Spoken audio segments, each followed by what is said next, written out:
નમસ્કાર. આજે આપણે એક એવી જબરદસ્ત કળા વિશે વાત કરવાના છીએ જે આપણી રોજબરોજની જવાબદારીઓને બોજમાંથી ખુશીમાં ફેરવી શકે છે. એક એવો વિચાર જે જીવન જીવવાની આખી રીત બદલી નાખવાની તાકાત ધરાવે છે. ચાલો એક એવા સવાલથી શરૂઆત કરીએ જે આપણા બધાના મનમાં ક્યારેક ને ક્યારેક તો આવ્યો જ હશે. શું આપણી ફરજો, આપણું કર્તવ્ય હંમેશા એક કંટાળાજનક કામ જ હોવું જોઈએ? આખી વાતની શરૂઆત છે ને બે મિત્રોની એકદમ સામાન્ય વાતચીતથી થાય છે, યુગ અને સંયમ. થયું એવું કે સંયમ એના દાદાને ક્લિનિક લઈ જઈ રહ્યો હતો અને એના મિત્ર યુગે આ કામને શું કીધું ખબર છે? એક બોરિંગ જોબ. હવે આ સાંભળીને સંયમે એક એવો સવાલ પૂછ્યો જે આખી ચર્ચાને પલટી નાખે છે. એણે કહ્યું, ભાઈ, જો દાદાની સેવા કરવી એ કામ હોય તો પછી તું જે ક્રિકેટ રમે છે એ પણ કામ જ કહેવાય ને? એમાંય પરસેવો વળે છે, થાક લાગે છે. અને યુગે જે જવાબ આપ્યો એમાં જ આખી વાતનો મર્મ છુપાયેલો છે. એટલે જુઓ, આખી વાત મહેનતની કે થાકની છે જ નહીં.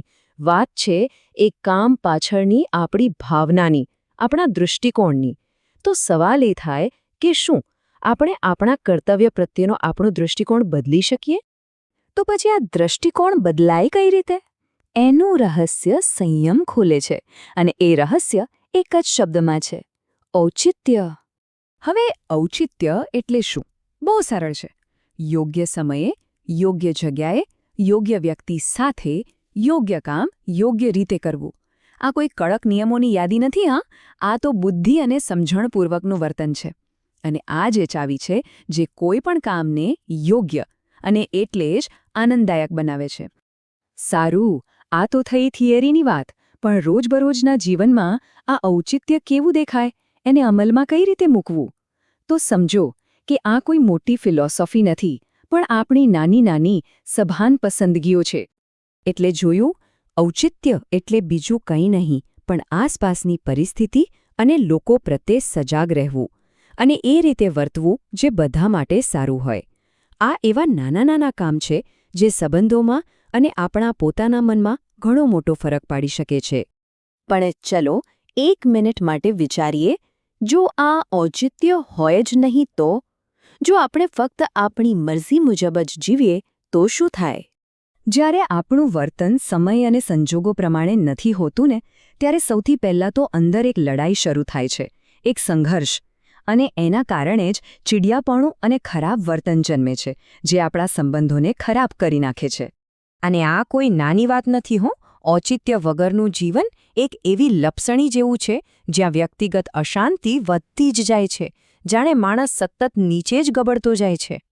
વાત અહીંથી બહુ ગંભીર બને છે. સ્ત્રોત તો ત્યાં સુધી ચેતવે છે કે આ જે અંદરની લડાઈ છે ને, એનાથી બચવા માટે લોકો ક્યારેક ખોટા રસ્તે ચડી જાય છે. આ સંઘર્ષ એટલો વધી જાય છે કે એના પરિણામો ખૂબ જ દુઃખદ આવી શકે છે. પણ સારી વાત એ છે કે આમાંથી બહાર નીકળવાનો રસ્તો છે. અને એ રસ્તો આપણને પાછું એ જ એક શબ્દ પાસે લઈ જાય છે: ઔચિત્ય, જે આપણને સુમેળ અને આનંદ સાથે જીવવાનો એક શક્તિશાળી માર્ગ બતાવે છે. આને ખાલી એક શબ્દ ન સમજતા, આ તો એક આખું જીવન વિજ્ઞાન છે, સાચા અર્થમાં જીવવાની કળા છે. આ એક જડ માનસિકતામાંથી બહાર નીકળીને એક બુદ્ધિશાળી અને સમજદાર માનસિકતા અપનાવવાની વાત છે.